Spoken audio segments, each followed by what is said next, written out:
Welcome back to Contemporary Black Voices, and my name is Dr. Sharon Michael Chadwell. We just came off of a discussion with David Williams Jr., who is the CEO and founder of Why Not Young Lives in South Carolina.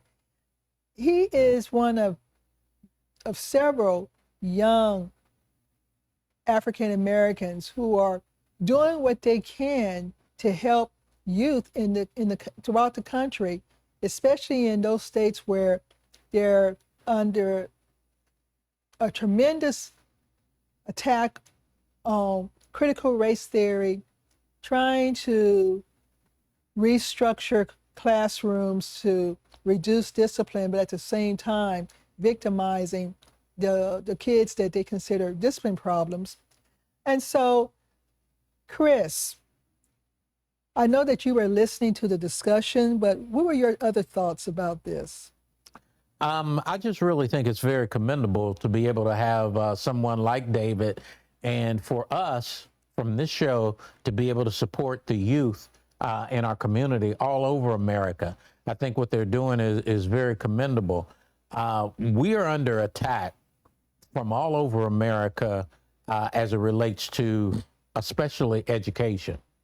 And we're going to have to figure out some kind of ways where we can help our children. Mm-hmm. And I think David has a program that is able to at least mend the gap right now between education and mentoring if they're not actually educating. And I think in a certain way, they are still educating. Well, one of the things I have talked to David about was, is he seeing a difference in their academic performance? And what he says is when they bring these kids in, at the beginning of the summer, they give them a test to see where they are. And at the end of the program, they see growth. And so that's what we want to see is growth in their academic performance. Because if they're just going there just to have fun and not growing, then the programs are for naught. But this particular program, David has taken his professional experiences and rolling into his community service experience and helping kids. So it's only for the summer? It's only for the summer for right now. Because the reason why it's important to have it for the summer is because a lot of these kids have summer loss. Mm-hmm. And what David's trying to do is to hold on to that loss. David's also a math teacher. So he's probably incorporating math skills and reading skills into the program as well. Did he mention how many kids he has right now? No. Well, you know, what I'm thinking, it's a great program. Mm-hmm. And he's got a great last name. Mm-hmm. Williams. Williams people do I thought things. You were going to be biased on that. I am very biased on the last name. Mm-hmm. Yeah. In fact, if I had gotten a chance to say something before the two of you dictated the whole 14 minutes, I'd have said, you got a great last name. So, Dave, if you're listening, you got a great last name. But I guess my point is that we're going to need a whole lot more programs like that. And Correct. We're going to need them year-round because these schools are really failing. And the fact that he has to have a program like that is an indication how the failure in our public education. Now, I'm not going to blame the teachers. I think a lot of teachers go into the schools dedicated to teaching, but they run into so many problems, that they may lose interest and not be as dedicated as they once were. But my point is that our public education has to be saved, or we're going to have to, as a race, do more programs like David's doing right now. I was talking to Dr. Chadwell earlier, and I would have to beg the question to you, Professor, is education really failing us, or is it the curriculum that's failing us? I don't believe a lot of times that our kids are failing.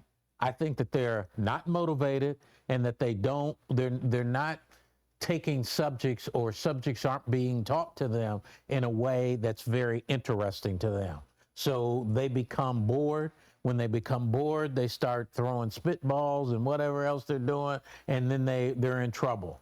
And then somebody else comes back and says they're not learning. Well, the question is, if they're not learning, the curriculum's not there to motivate them. I think the curriculum is part of the education, obviously. So it is the curriculum. I've always felt that, you know, our kids shouldn't have to learn about George Washington only or Thomas Jefferson only. Well, teach them about Nat Turner, you know, and Frederick Douglass. But is that the curriculum or the education? That's the curriculum, which I is agree. part of the education. Right. Okay, yeah. But the education they're teaching is the George Washington. And then when they're not learning the George Washington, the white people say they're not learning. Okay. And then they end up in these detention centers. Well, yeah, what you're saying, white people should not dictate what our kids are learning. That is a major problem. Now, wait a And minute. I can go all the way back to my, you know, I mentioned this last week. I had to sit there as a 6-year-old and listen to Dick and Mary and Spot, Dick Right. and Jane and Spot, and the picket white fence and even the picket house white. Everything was white. And you know that after a while that grows old. But I'm the one that picks on the black man. I say, you know, you say white people shouldn't be dictating to us what we learn. I say to you is that until we decide to be able to teach our own kids, and for David, hopefully they will have a charter school or something like that to be able to teach our kids, then we can say what's going to be taught. Right now, to be honest with you, I don't even know if we have the say to be able to tell them what should be taught. And what you just said is the danger to me of public education.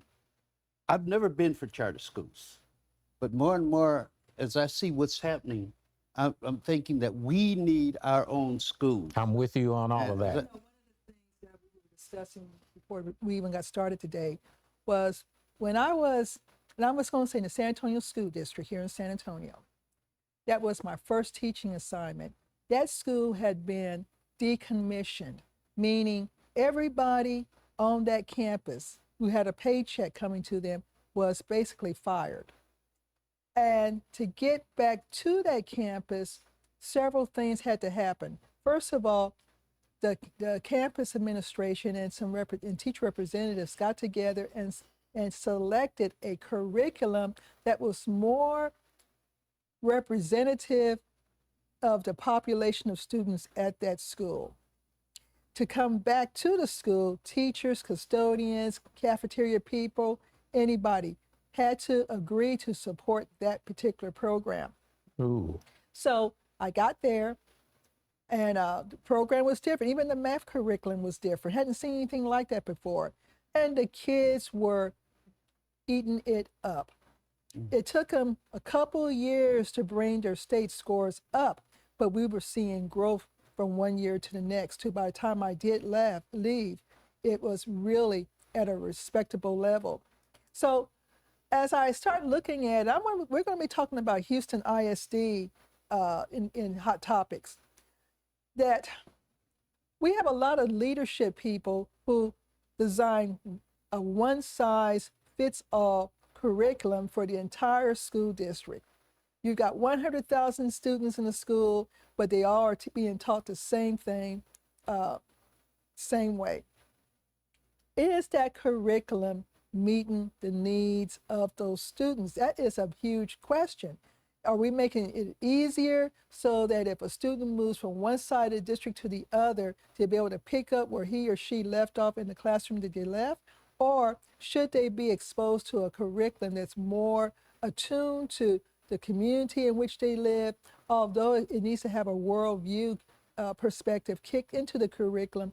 But this curriculum really needs to be examined to where it should not be one size fits all. I agree. And that's the way it's always been.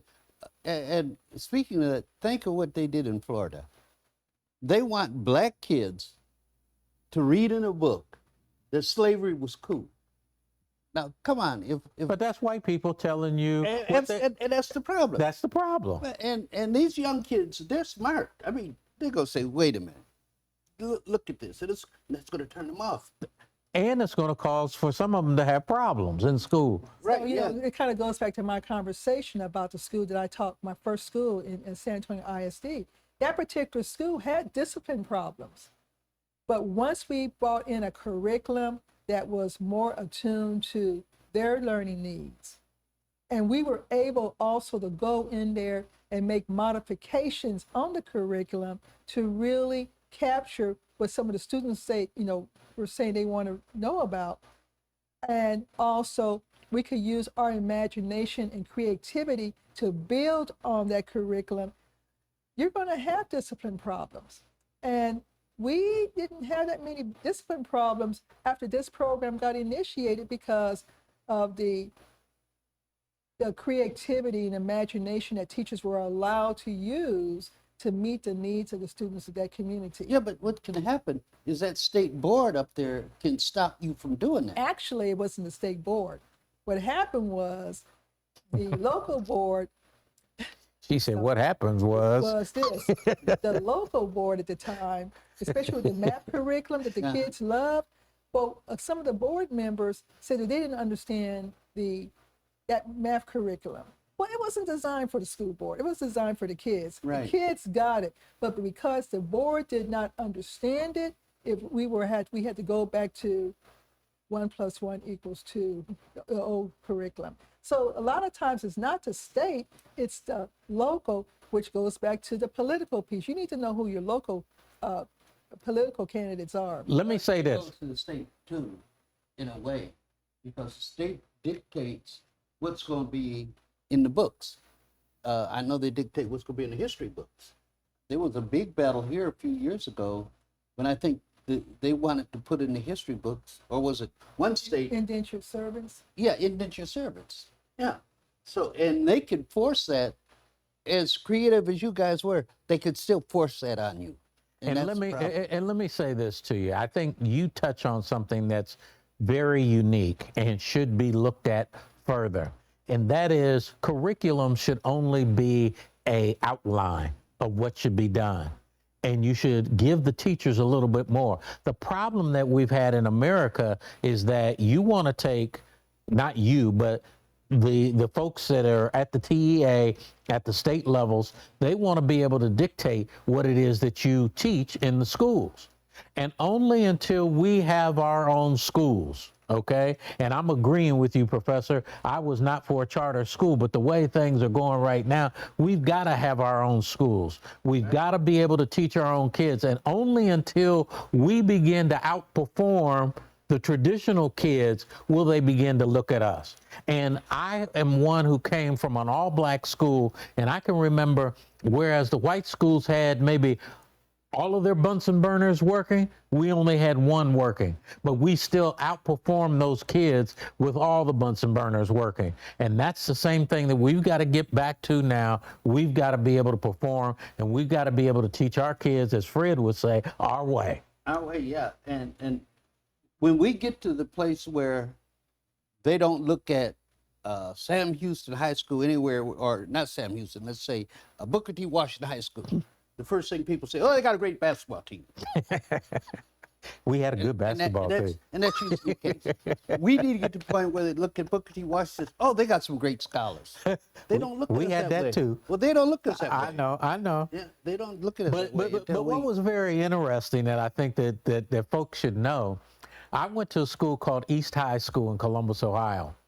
And that school, we were good. We were #1 in chess. They had something on TV called In the Know. That was, what did you know? And we would compete against predominantly white schools. And we were good at that. We were good in basketball. We were good in baseball. So what they eventually did is they began to give promotions to the teachers, to get the teachers out of the school to someplace else so that we wouldn't perform as well as we were performing. Well, I know that there's a lot that we can say on this, and I'm hoping that we get some comments from our listeners as to what do you think. We've got these community programs such as the one that David Williams is promoting, as implemented, and we need more. We need more, and it's going to take a whole village from this one, not just a certain group of people, but a whole village. And part of that is that if we can't physically be there for the program, they're looking for donations. So be willing to lighten your pockets up and send the donations to any of these programs. With that being said, we want to thank you for listening to today's show, and come back to Hot Topics, where the topic will be about Houston ISD and those libraries that are being eliminated.